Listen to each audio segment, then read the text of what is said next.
Shalom.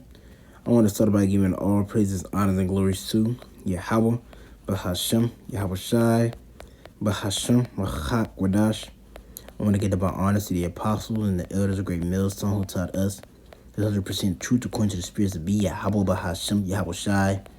Peace and blessing to the hopeful elect that their portion is word through the four corners of the earth in true sincerity. And peace and blessing to your whole believers, which are also a part of the elect. I say Shalom. And once again, I want to say, call hello, Yahweh, Bahashem, Yahweh Shai, Bahashem, Rachak Wadash. We're giving a Harachak Wadash, the Holy Spirit, to do the lesson on today. Lord willing, the feed you, lamb and sheep of Yahweh, Bahashem, Yahweh Shai, man. Now, we got a video to the parent spirit of Yahweh, Bahashem, Yahweh Shai. And I just want to go into the, a little news and prophecy. I just want to go to a little news and prophecy as, scriptures go to Revelation 19:11.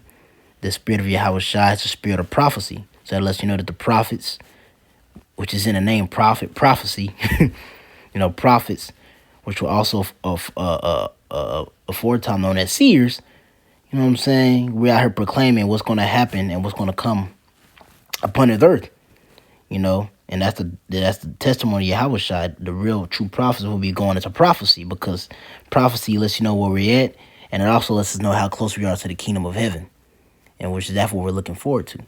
As scripture say, we have not a continuous city here, but we seek one to come, But this is, brothers had put this in the chat. I ain't go deep into it, but just a simple title alone of it is an indication of prophecy, because it says Bricks News. It says just in, right? I don't know if this is Twitter or not, or X, as they call it, X. But it says the European Union rejects the United States President Trump's proposal to take over the Gaza Strip and resettle the Palestinians, right? You see?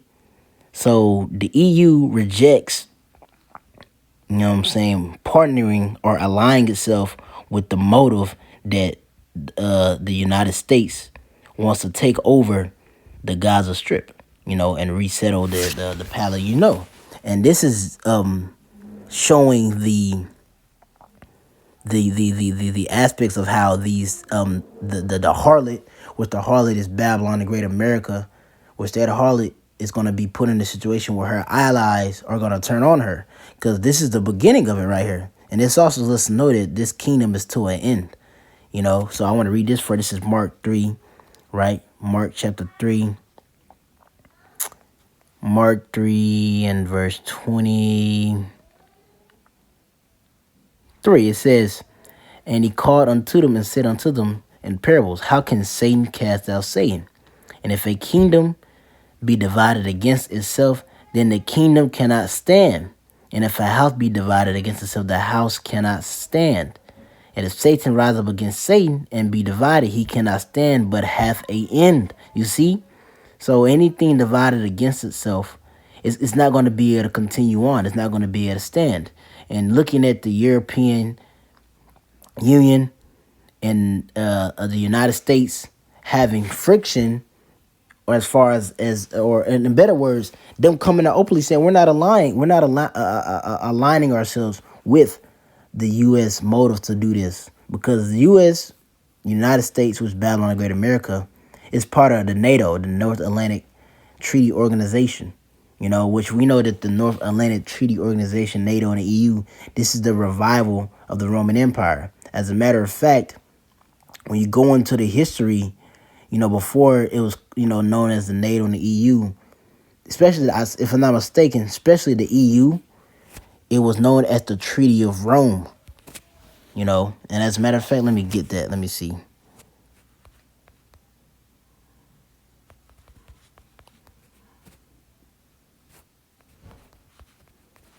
Let me get that real quick.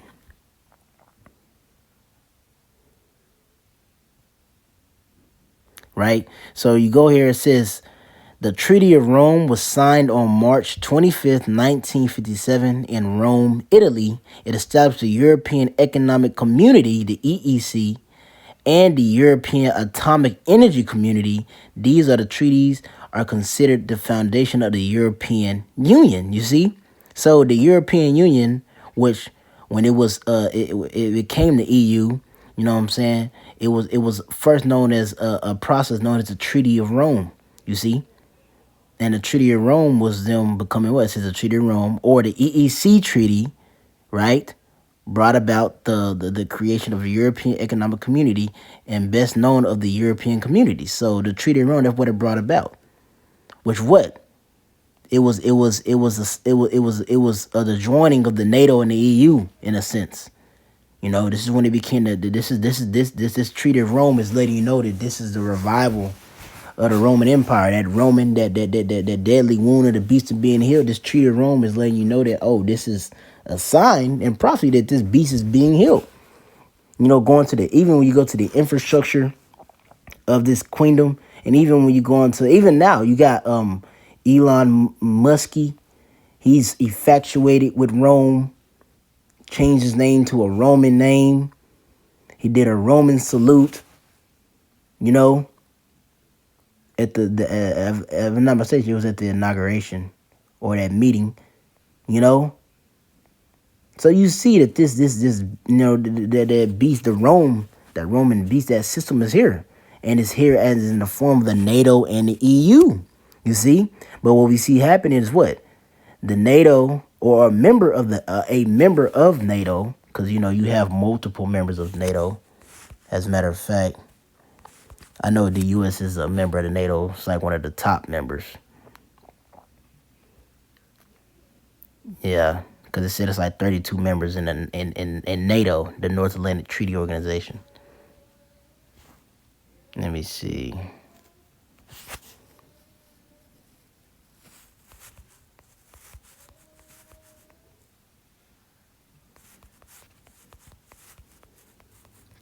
Because I'm not mistaken. Yeah. See, exactly. So, and not even just this.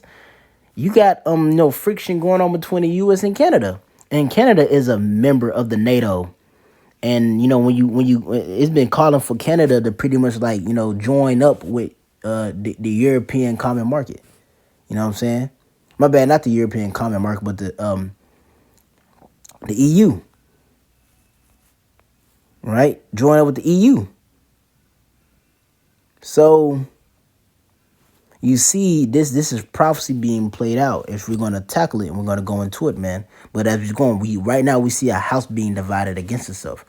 The NATO, they have a friction going on amongst the NATO and the EU, which is ultimately this is going to be a domino effect, and this is going to lead to displace America, Babylon the Great, being that harlot, being completely wiped off from the planet Earth. So I want to pull these two scriptures. I'm gonna get this. This is Revelation 17, because it goes into that. Revelation 17, when you go up, it's going into that judgment. Right? When we read it, Revelation 17, verse 1, and there came one of the seven angels which had the seven vials, and talked with me, saying unto me, Come hither, I will show thee the judgment of the great whore that sitteth upon many waters. So this chapter is going into that whore, which we know that great whore is going into who? Babylon the Great, America. Babylon the Great, America is that great whore. That's been seducing the whole world with its philosophies and things like that. But that whore is a part of that system, that beast system, because that beast that is riding upon, they're in alliance, right? Which is ultimately being a revival of the Roman Empire. But when you jump down, where is it at? To verse 12, it says, And the 10 horns which thou sawest are 10 kings. All right, not that one. Right? Let's see.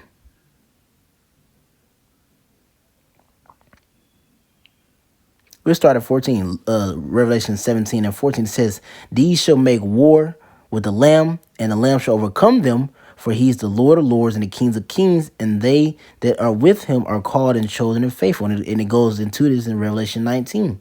And in Daniel 7, speaking about the dominion being taken away. So there's going to be war. You know what I'm saying? They're going to make war with the Lamb. 2 Ezra 13, there's going to be war with the Lamb. You see? But this place, going into America, they're going to be destroyed. You see? Because Yahushua is going to come back in the midst of World War III, and they're going to direct their fire from America to, we gotta attack the lamb, Yahushua.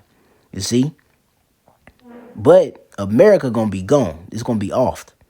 Because not only are the missiles gonna take part of destroying it, the Lord's gonna shoot some laser beams upon this place.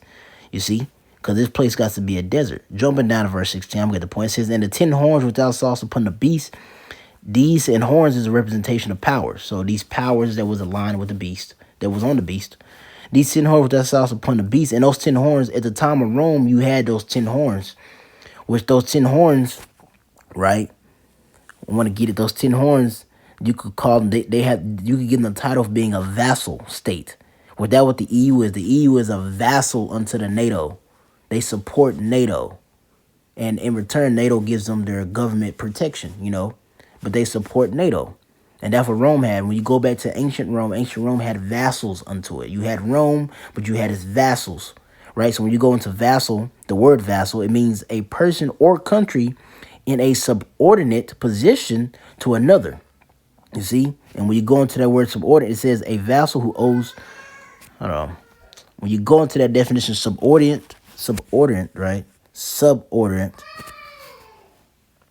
The definition subordinate means lower in rank or position, a person under the authority and control of another within an organization. And that's what the EU is. It's under the control or under the authority of the NATO. Just like back in ancient time, you had those 10 horns. This is what John sees, you see. John sees those 10 horns, you know what I'm saying, which we're going to go into, coming up against the horde that rideth upon that beast. That's what he sees. And that's what we see playing out now. So this is verse 16. It says, "And the 10 horns without sauce upon the beast, they shall hate the whore, and shall make her desolate and naked, and shall eat her flesh, and burn her with fire." You see? This is prophecy that has yet to be fulfilled, but we're looking at it being fulfilled. We're looking at the chess pieces being put together, and we're looking at it playing out. And that right there, with the U.S. having conflict with Canada, having conflict with the EU, that's them horns hating the beast, or allies, what I'm saying, coming up against that whore, you see? And now when you go to Obadiah 1, right, I'm going to get straight to the point. Obadiah 1 and 7, straight to the point. Obadiah 1 and 7, it says, because this is talking about Edom. It says, "All your allies will turn against you. They will help to chase you from your land. They will promise you peace while plotting to deceive and destroy you.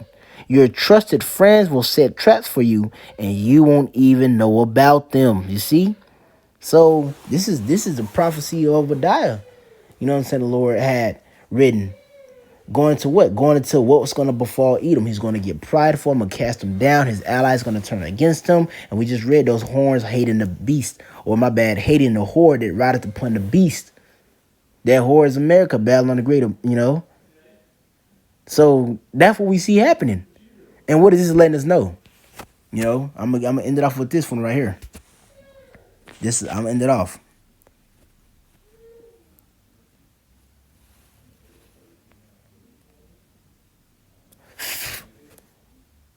Not this one.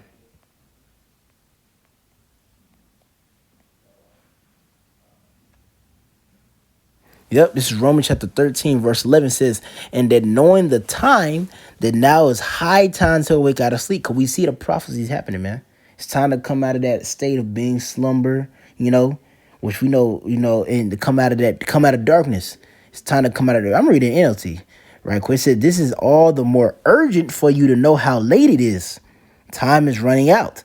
Wake up, for our salvation is nearer now than when we first believed," you see. We're in urgent times. The Apostle Ka says all the time, Elder Apostle Ka, you got to approach this truth with urgency. We're in urgent times. We redeeming the times because the days of evil, buying back by doing what? You know what I'm saying? We buying back that time of being a nigga. We've been niggas, so we've been put in a position to buy back time and redeem them and do what we got to do as servants of Yahweh Most High. We see that the time is near, the end is near, and that's just the indicator right there that we finna get up out of here, man. We are so close, man. Lord, when we're part of that number, we're part of the elect, man. But we are so close. We see what's happening. And we just go into news and prophecy right here. Narrow, You know what I'm saying? The U.S., they got this plan. The EU said we ain't with that. You see, Rome is being broken up. Just like ancient Rome was broken up. It became Eastern Rome and Western Rome. You see? So Lord, let's edify to the power and spirit of Yahweh Bashim Shai and feed you lambs and sheep of Yahweh Bahashim Shai. We're going to end it off with saying, call Allah Yahweh Bahashim Yahweh Bahashim Rachakwadash. I want to give that honor to the apostles of the great millstone. So y'all, I'm going to say shalom.